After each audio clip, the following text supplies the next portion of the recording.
Welcome to another episode of Cooking on the Fry. Today's special guest, beautiful pork loin chops, which I bought at Safeway for a little over $2.50.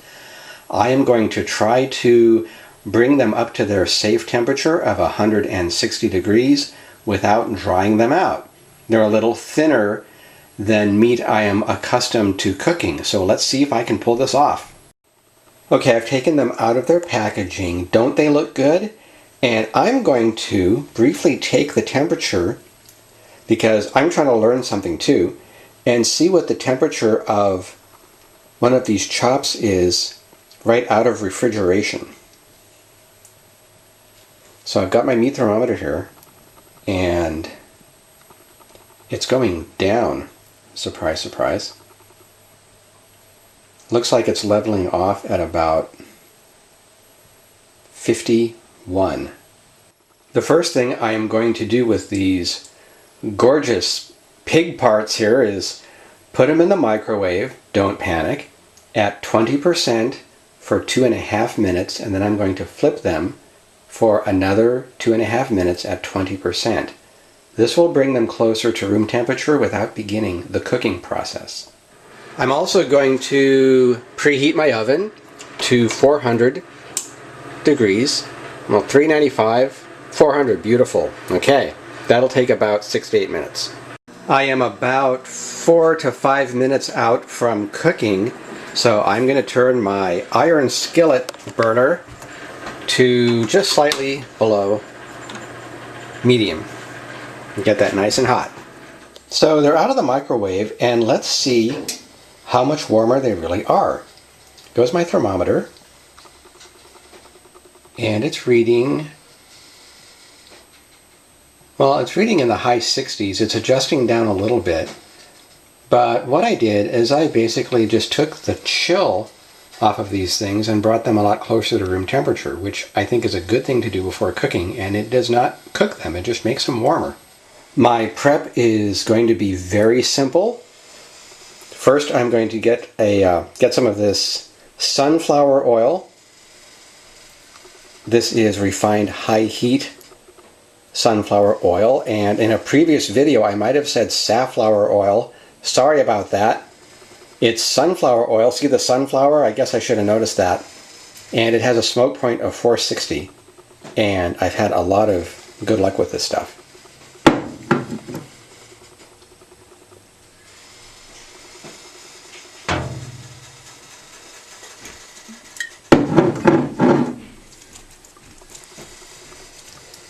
So I get the oil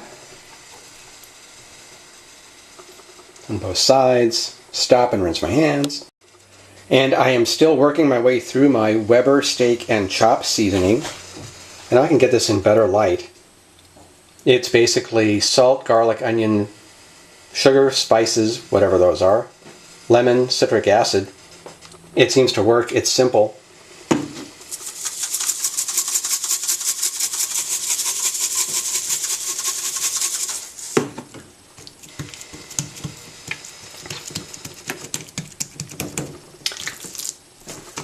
And I'm going to flip them over and do it again. If anyone wonders, I do wash my hands between scenes, so I am not getting pork, raw pork, and oil and my seasonings all cross-contaminated here. I'm actually being rather careful. So how hot is this pan? Kind of hot. Okay, let's finish the pork prep. That lovely sound is my oven saying that it is preheated. I'm going to dump a lot of this stuff on here because I've never over-seasoned a piece of meat. It seems that the cooking process does away with a good amount of it. There we go. Now I just looked on the FSIS-USDA.gov website, and I noticed that for pork, steaks, and chops, which I think these would be, they only need to go up to 145 degrees internally. So I'm going to shoot for that. We'll see if I succeed. Now for the on-the-fly part of cooking on the fry. Number one,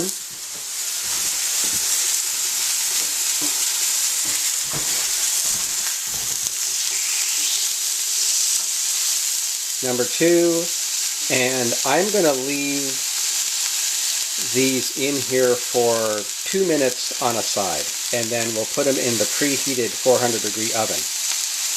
And while those are searing, I am going to clean up. Okay, we're at 2 minutes. Let's stop that and flip them. Whoa, looking pretty good, if I do say so myself. There you go. And we'll set our timer for another 2 minutes. Okay, it's been another 2 minutes, and just for fun, I'm going to take the internal temperature of one of these and just see where we're at right now. Looks like we are about 108. Fine. Before I throw these two piggies in the oven, I'm going to sear the sides very briefly. This just seems to make a difference somehow.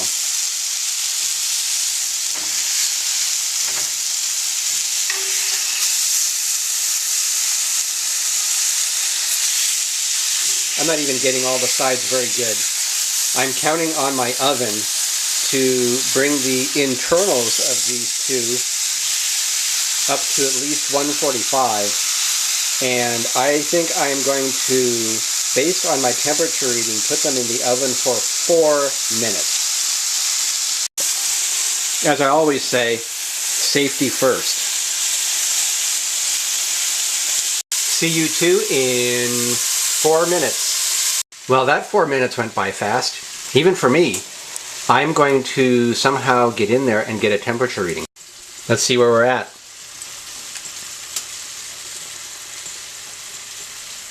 Wow, we just crossed 150, heading to 160. Let's try this thick one over here. Just wow, we have way overshot 145. We've even overshot 160. I think we're good. I'm going to get these out of there. These look okay. I'm going to let them rest for 6 minutes. Maybe go do some arm curls and some push-ups and some sit-ups. That sounds healthy.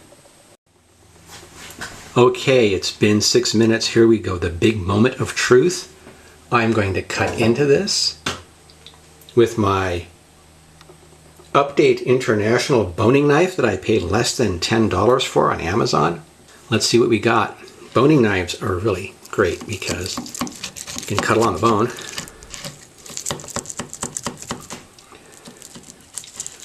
Get some meat out. And it's still moist. That's what we got. There's even a little pink in there. That's supposed to be good, as long as it's cooked at the safe temperature. Here we go.